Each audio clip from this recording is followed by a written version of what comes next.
नमस्कार. जय महाराष्ट्र. मी डॉक्टर अनिल फळे. राज्य निवडणूक आयोग महाराष्ट्राचा बिनधास्तपणे वागतोय, अर्थात कुणाच्या इशाऱ्यावरून हे सांगायची गरज नाही. विरोधकांनी जे आरोप केलेले दुबार पेरणीपासून ईव्हीएम मशीन पर्यंत आणि आता कहर केलेला आहे निवडणूक आयोगाने. काय 48 तास जे आहेत पुढचे, त्याच्यामध्ये घरोघरी जाऊन पाच पाच जण प्रचार करू शकतात, उमेदवारांशी संपर्क करू शकतात. फेब्रुवारी 2012 मध्ये काढलेला एक आदेश वैयक्तिक संपर्काविषयीचा त्याचा आधार घेतलेला आहे. आणि महाराष्ट्रामध्ये गेल्या काही दिवसांमध्ये जो पैशाचा उन्माद, माज, मस्ती ही जी दाखवण्यात आलेली आहे, त्याचं काय काय घडलेलं आहे, कोणकोणत्या नेमक्या घटना आहेत, त्याचा पूर्ण तपशील आपण या व्हिडिओमध्ये चर्चा करणार आहोत. ते सांगितलं जाणार आहे. त्यामुळे विनंती की व्हिडिओ शेवटपर्यंत बघा. महाराष्ट्रामध्ये काय चाललेलं आहे आणि निवडणूक आयोग नेमकं काय करू पाहतोय, कायद्याचा आधार. निवडणूक आयोग स्वायत्त संस्था आहे. निवडणूक आयोगाला संपूर्ण अधिकार आहेत. त्याच्यामुळे थेटपणे निवडणूक आयोग हा टीकेचा धनी का होत आहे, तरी देखील मग भारतीय जनता पार्टीचे जे सर्व आहे, म्हणजे ज्यांनी लोटस ऑपरेशन न भूतो न भविष्यती असं महाराष्ट्रामध्ये केलं, शिवसेनेचे 2 तुकडे केले, त्यांनी मैं बनिया हूं असं सांगत 5 वर्ष कशी निवडणूक लढवत. मग पदाधिकाऱ्यांनी कसं तयारीत राहायला पाहिजे असे अनेक उघडपणे कानमंत्र दिलेले. मग पन्ना प्रमुखांनी काय करायचं आहे, भूत प्रमुखांनी काय करायचं आहे, घरोघरी काय करायचं आहे, हे सगळं सांगितलेलं आहे. आता आपण तपशीलवार कोणकोणत्या घटना आहेत त्या बघू. आणि दर्शकांना विनंती की चॅनल सबस्क्राईब करावं, सबस्क्राईबचं बटन दाबावं आणि आपली प्रतिक्रिया बिनधास्तपणे नोंदवावी. हे बघा, तटस्थ भूमिकेतून सर्वसामान्यांच्या दृष्टिकोनातून एक स्वतंत्र पत्रकारिता म्हणून आपण चर्चा करत असतो. आता बघा, पहिली घटना उल्हासनगर. रक्कम 50 लाख रुपये, आंबेडकर चौकाजवळ, सुभाष टेकडी, कॅम्प नंबर 4. त्याच्यानंतर पक्ष उमेदवाराचा स्पष्ट उल्लेख नाही. सामाजिक कार्यकर्ता नरेश गायकवाड यांच्या माहितीवर ही कारवाई झालेली आहे. दुसरीकडे वसईमध्ये पैशाचं वाटप, रक्कम स्पष्ट नाही, परंतु तिथं भाजप उमेदवार ज्या आमदार स्नेहा दुबे यांचे समर्थक आहेत आणि त्यांच्या समर्थकांवर आरोप आहे की त्यांनी पैसे वाटलेले आहेत, असा आरोप मनसे वसई शहराध्यक्ष प्रवीण भोईर यांनी केलेला आहे. त्यांनी त्या व्यक्तींना पकडलं जे पैसे वाटत होते, त्यांच्यावरती कारवाई झालेली आहे. त्यांनी पेल्लार पोलिसांकडे त्यांना सोपवलेलं आहे. आता देवनार मुंबई, रक्कम आहे 2,33,00,000 रुपये, पक्ष उमेदवाराचा उल्लेख नाही. 2 व्हॅनमधील व्यक्तींना ताब्यात घेतलं, नावे नमूद नाही. कारवाई निवडणूक आयोगाचा फ्लाइंग स्क्वॉड आणि मुंबई पोलिसांनी कारवाई जप्ती वगैरे ते केलेली आहे. म्हणजे बघा, ज्यांना पकडलं गेलेलं आहे ती रक्कम मोजली, पण कुणाला पकडलेलं याचं नाव सांगत नाही. हे महत्वाचं आहे. त्याच्यानंतर पिंपरी चिंचवडमध्ये सगळ्यात धक्कादायक काय घडलेलं आहे, म्हणजे गेल्या काही दिवसांमध्ये वॉशिंग मशीन जप्त केलेले आहेत. रोख नाही, परंतु 19 वॉशिंग मशीन जप्त केलेल्या आहेत. संशय की मतदारांना वाटण्यासाठी ते होते. रहाटणी गणराज कॉलनी, पिंपरी चिंचवड येथे घटना घडलेली आहे. त्याच्यानंतर ते वाहन जप्त केलं वगैरे, त्याचे ते नंबर आहेत.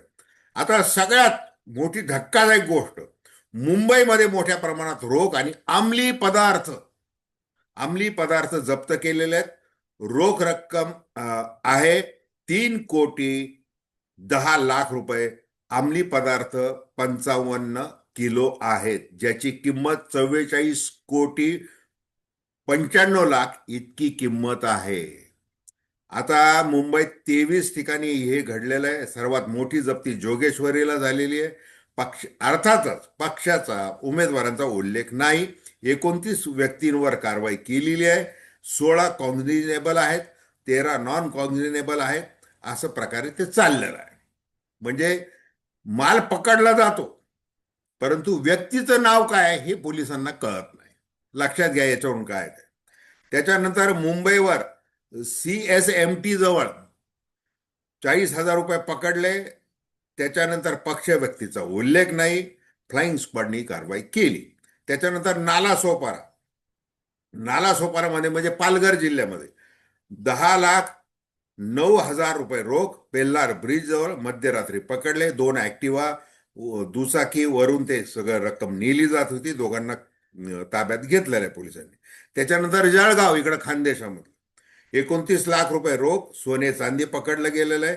निवडणुकीपूर्वी रात्रभर छापे, फ्लाइंग स्क्वॉड पोलिसांनी जप्तीही केलेली आहे. म्हणजे बघा, ह्या एक ठळक घटना आहे. आणि मग जर एवढं मोठ्या प्रमाणात दिवसा ढवळ्या प्रचाराच्या काळामध्ये अशा प्रकारे केलं जात आहे, निवडणूक आयोगाला ते कळत आहे, नोंद केली जाते, परंतु तरी देखील आता मुंबई महानगरपालिका निवडणूक लक्षात घेऊ, जी काही सवलत देण्यात आलेली ती नेमकी कुणाच्या फायद्याची याचा विचार केला पाहिजे. आता डोंबिवलीला काय झालेलं आहे, शिंदे गटाच्या एका कार्यकर्त्याला पैसे वाटत असताना भाजपच्या कार्यकर्त्यांनी तुडव हे एकमेकाच्या विरुद्ध सगळं चालू आहे. भाजपचे प्रदेशाध्यक्ष आज जे काही लुंगी घालून फिरत आहेत मुंबईमध्ये, त्यांनी नगर परिषद निवडणुकीमध्ये जे काही पैसे वाटप आपल्या कार्यकर्त्यांना केलं होतं, ते शिंदे गटाच्या आमदार निलेश राणे यांनी ते पकडलं होतं. असंख्य घटना आहेत.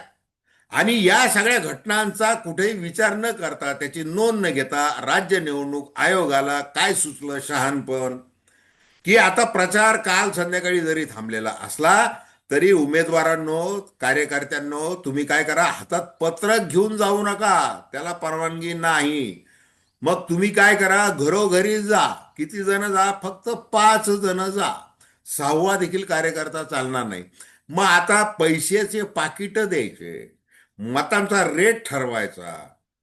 मग हे पन्ना प्रमुख, बूथ प्रमुख या 2 जण तिथं गेले की ते कळणार की कशा पद्धतीने किती रेट ठरलेला आहे, किती रक्कम द्यायची, हे सगळं उघडपणे चाललेलं आहे.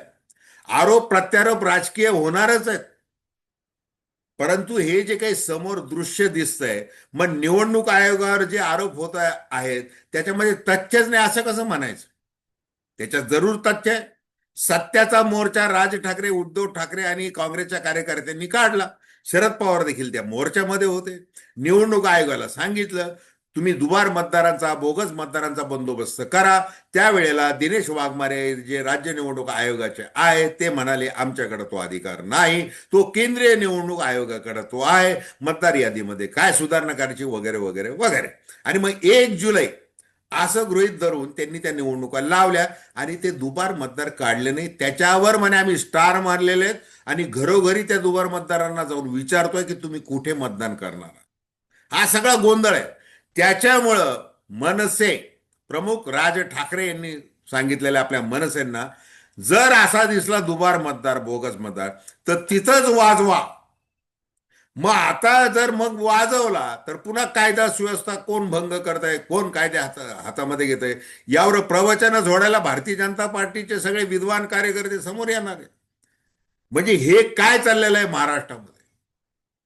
आणि याचा कोणीही, म्हणजे नागरिक जोपर्यंत या पैसे वाटणाऱ्यांना धडा शिकवत नाही, पैसे नाकारत नाही, तोपर्यंत ह्या असंच चाललं जाणार आहे.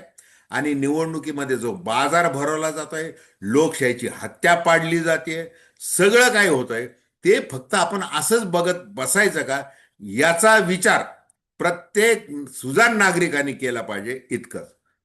तर धन्यवाद. हा व्हिडिओ आपल्याला आवडला असेल अवश्य शेअर करा, सबस्क्राईब करा आणि आपली प्रतिक्रिया बिनधास्तपणे नोंदवा. धन्यवाद.